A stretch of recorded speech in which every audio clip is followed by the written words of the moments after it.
ఓం శ్రీ గురుభ్యో నమః. ఓం శ్రీ మహాగణాధిపతి నమః. అందరికీ నమస్కారం. ఈ వీడియోలో 21వ శ్లోకం విష్ణు సహస్రనామంలోని 21వ శ్లోకంలోని 189 నుంచి 197 నామములకు అర్థాలను తెలుసుకుందాం. ఆ నామం ఏంటంటే మరీచి దమనో హంస సువర్ణో భుజగోత్తమ హిరణ్య నాభ సుతభ పద్మనాభ ప్రజాపతి. ఈ స్తోత్రంలోని మొత్తం 9 నామాలున్నాయి. ఈ నవవిధ నామాలను గురించి తెలుసుకుందాం. 189వ నామము మరీచి. మరీచి అంటే తేజస్సు అని అర్థం. విశ్వంలో తేజస్సు ఉన్నవారు ద్వాదశాదిత్యులు. ఆ ఆదిత్యుల తేజస్సు అంతా పరమాత్మదే. గీతాచార్యుని వాక్యమే ఇందుకు ప్రమాణం. ఆదిత్యానాం అహం విష్ణు జ్యోతిషాం రవి రంశుమాన్ మరీచిర్మరుత మస్మి నక్షత్రాణ మహాశశి. ఆదిత్యుల్లో విష్ణువు కూడా ఒకరు. ప్రకాశింపజేసే వారిలో సూర్యుడు పరమాత్ముడే. మరుతుల్లో మరీచి ఆయనే. అయితే ఇక్కడ మరీచి శబ్దానికి తేజస్సు అని అర్థం. దీని తేజవంతులలోని తేజం అని వివరించుకోవాలి. ఎక్కడ తేజస్సు ఉంటుందో అక్కడ చీకటి ఉండదు. తమసోమ జ్యోతిర్గమయ అనేది భారతీయ అనుష్ఠాన వేదాంతంలో పరమోత్తమ వాక్యం. మరీచి పదం చీకటి కోణాల్లో కూడా తేజస్సును వ్యాప్తం చేయడానికి పరమాత్ముని నామంగా స్థిరపడింది. అయితే తేజస్సు విజృంభణాన్ని కూడా అవసరం మేరకే దమింపచేయవలసి ఉంటుంది. అందుకే ఈ క్రింది నామం వెనువెంటనే వచ్చింది. ఆ నామం ఏంటంటే 190వది దమన. అదుపులో. దమన అనగా అదుపులో ఉంచడం అనే అర్థం వస్తుంది. ఈ పంచేంద్రియాలు మనస్సు బుద్ధి అనేక విధాల ప్రవృత్తులకు కారకులవుతాయి. వీటిని పరమాత్మ దమింపజేస్తాడు. అందుకే ఆయనకు దమన అనే పేరు వచ్చింది. అయితే ఈ దమన క్రూర చర్య కాదు. ధ్యానం ద్వారా నిగ్రహం ద్వారా వ్యక్తిలో సద్గుణాలను ప్రేరేపించి పరమాత్మ దమనుడు అనబడతాడు. సామాజిక జీవనంలో కూడా వ్యక్తి కర్తవ్యాన్ని సమాజాన్ని వికాసాన్ని మర్చిపోయి అధికార దర్పంతో హింస మదోన్మాదంతో వ్యవహరించే వారిని పరమాత్మ దమింపజేస్తాడు. దశావతారాలన్నీ ఇందుకే ఉద్భవించాయి. హిరణ్యాక్ష హిరణ్య కశ్యపాదులు పరమాత్మ దమనానికి గురయ్యారు. స్వీయ భక్త జనులలోని అజ్ఞానాన్ని కూడా పరమాత్మ అణిచివేసి సుజ్ఞాన మార్గాన్ని చూపించారు. ఈ విషయంలో అర్జునుడికి సంబంధించిన ఒక ఉదాహరణ చూద్దాం ఇక్కడ. ఒక విప్రునికి 7 కొడుకులు పుట్టుకలోనే చనిపోతారు.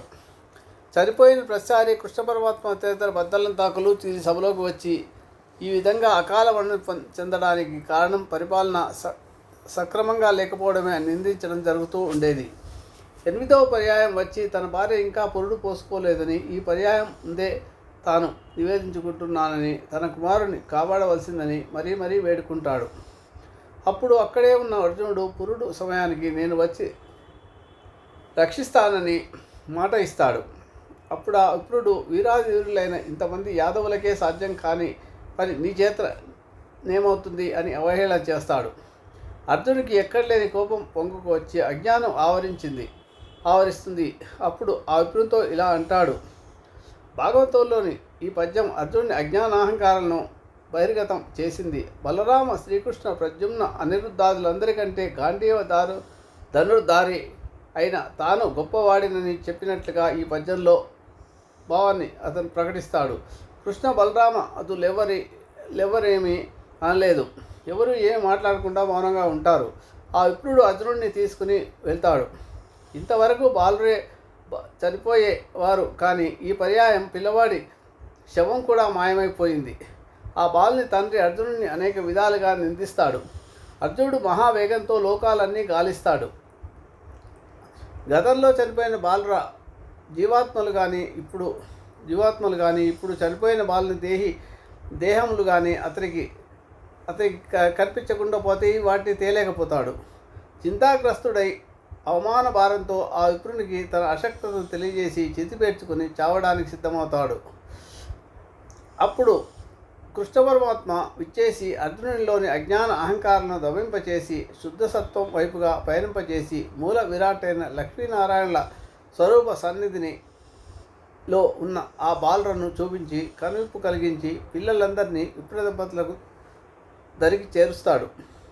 ఈ కథ ద్వారా భగవంతుడు అర్జునుడిలో అజ్ఞాన అహంకారాలను దమింపజేశాడని మనం అర్థం చేసుకోవాలి. ఇక 191వ నామం హంస.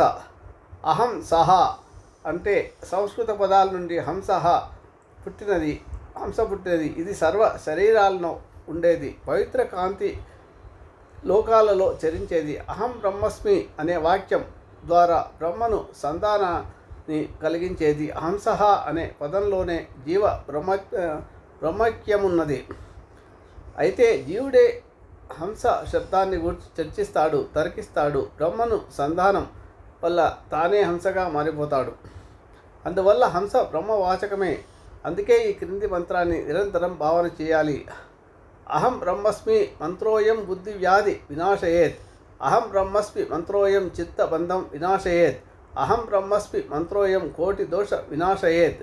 అహం బ్రహ్మస్మి అనే మంత్రమే హంసగా మారింది అని తెలుసుకున్నాం. లోకంలో ఎవరైనా మరణించినప్పుడు హంస ఎగిరిపోయింది అంటారు. అక్కడ ప్రాణమనే అర్థంలోనే ఈ ప్రయోగం జరుగుతుంది. చైతన్యం ఉన్నంత కాలం దేహం దేవునిగా వెలుగుతుంది. హంస వెళ్ళిపోయిన తర్వాత శరీరం శవంగా మారిపోతుంది. అందుకే ఆ హంస ఎవరో కాదు, ఆయన పరమాత్మనే. 192వ నామం సుపర్ణ. సౌందర్యవంతమైన 2 రెక్కలు ఉన్నవాడని అర్థం అన్నమాట. ఈ 2 రెక్కలు ధర్మాధర్మ రూప వర్ణములు. మండోపనిషత్తులో 2 చక్కని రెక్కలు గల 2 పక్షులు అని చెప్పి అవే జీవాత్మ పరమాత్మగా వ్యాఖ్యానించుకున్న అద్భుత మంత్రం ఒకటి ఉంది. అది సర్వదా సంస్మరణీయం. ద్వా సుపర్ణ సయుజా సకయా సమానం వృక్షం పరిషస్వ జాతే తయోరన్యః పిప్పలం స్వాద్వతి అన్నషన్నన్యో చాకశీతి. సంసార వృక్షంపై 2 పక్షులు 2 సుభావంతో ఉంటాయి. ఒక పక్షి మధుర ఫలాలను తింటుంది, మరొకటేమో తినకుండా సాక్షిభూతంగా నిలిచి ఉంటుంది. తింటున్నది జీవాత్మ సాక్షిగా ఉంటుంది. తింటున్నది జీవాత్మ, సాక్షిగా ఉన్నది పరమాత్మ. ఈ 2 పక్షులే సుపర్ణములు. సృష్టించి ఏది అంటకుండా ఉన్నవాడు పరమాత్మ. అనుభవించి సుఖదుఖానుభూతులను లోనవుతున్నవాడు జీవాత్మ. ఈ 2 ఒకటి కావడమే సుపర్ణం. ఆ సుపర్ణుడే గరుత్మంతుడు. పక్షుల్లో తాను గరుత్మంతుణ్ణి అనే వైనతేయశ్చ పక్షీణాం గీతాచార్యులు చెప్పారు గీతలో. అందువల్ల సుపర్ణ అనే నామం గరుత్మంతుడికి పరమాత్మకే చెందుతుందని గ్రహించాలి. ఇక 193వ నామం భుజగోత్తమ. ఏవి భుజాలతో నడుస్తాయో అవి భుజంగములు అనగా పాములు. ఆ పాములలో ఉత్తముడు అంటే ఆదిశేషుడు, వాసుకి మొదలైన వారని అర్థం చేసుకోవాలి. నేను నాగులలో అనంతుణ్ణి అని, సర్పాలలో వాసుకిని అని గీతలో కృష్ణ పరమాత్మ అంటారు. సర్పాణామస్మి వాసుకి అనంతాశ్చాస్మి నాగానాం. భగవద్గీతలోని 10వ అధ్యాయంలో 25వ శ్లోకంలో 28-29వ శ్లోకం. గరుడుని తర్వాత సర్పజాతుల్లో తన అంశికత ఉందని చెప్పడానికి ఈ భుజగోత్తమ అన్న పదమే పరమాత్మ వాచకమై ప్రచలిస్తున్నది.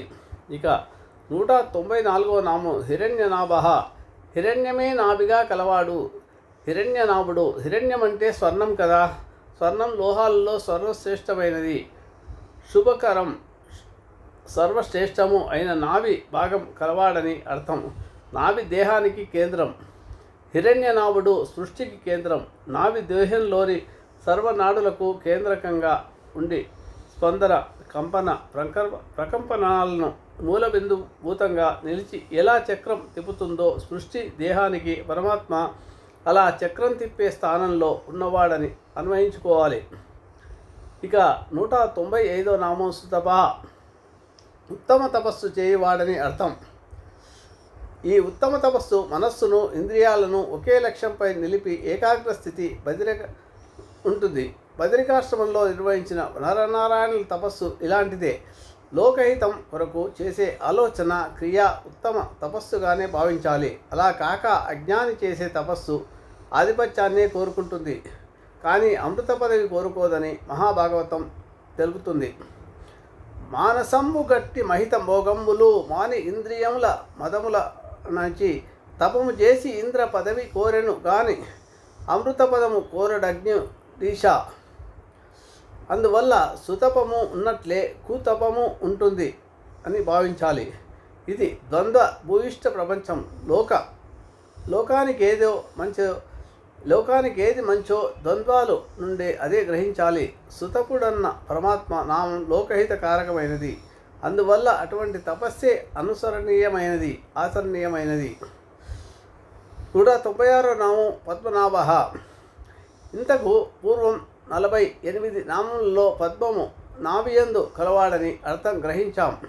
ఇక్కడ హృదయ పద్మాసనస్థుడైన భగవానుడు అనే అర్థం చెప్పుకోవాలి. నాభి అంటే నడిమి ప్రదేశమని, పద్మం అంటే హృదయ పద్మమని అర్థం చెప్పుకొని హృదయ పద్మమనే నడిమి ప్రదేశంలో ప్రకాశించే ప్రపంచంలోని సర్వజీవులు భగవంతుని సంతానమే. పతి అంటే అధిపతి అని అర్థం. ఈ అధిపతులందరూ బ్రహ్మపుత్రులని పురాణాలు చెబుతున్నాయి. సృష్టి నిమిత్తమే తనకు తోడుగా బ్రహ్మ ప్రజాపతులను సృష్టించాడు. వారి కారణంగానే శక్తులు, రూపాలు, ప్రకృతి, కాలాలు, గ్రహాలు పుట్టుకొని వచ్చినట్లుగా వేదాంతాలు చెబుతున్నాయి. ఇంత సృష్టి చేసిన ప్రజాపతులు పరమాత్మ అంశవారే అయినందువల్ల భగవంతునికి ఈ పేరు సార్థకమైనది. శుభమస్తు. తర్వాత వీడియోలో 22వ శ్లోకంలో నామాల గురించి తెలుసుకుందాం.